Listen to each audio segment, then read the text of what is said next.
Qadim zamonlarda odamlar kichik to'da bo'lib yashashgan va har kim o'zi uchun to'g'ri deb bilgan har qanday ishni qilgan. Kimdir suvni o'zlashtirib olgan, kimdir boshqalarning mevasini terib olgan yoki o'ljasini o'g'irlagan.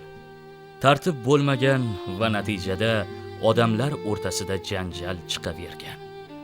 Oqibatda tartibni ta'minlash uchun to'da boshliqlari qoidalarni o'ylab topishgan.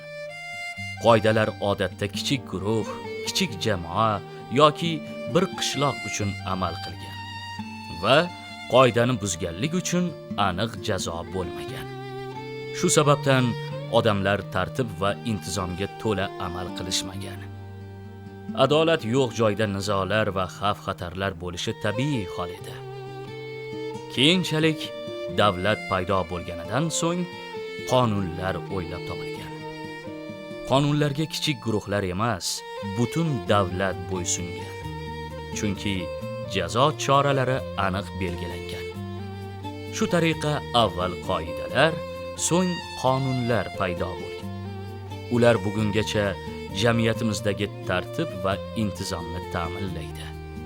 Huquqlarni himoya qiladi va majburiyatlarni belgilab beradi.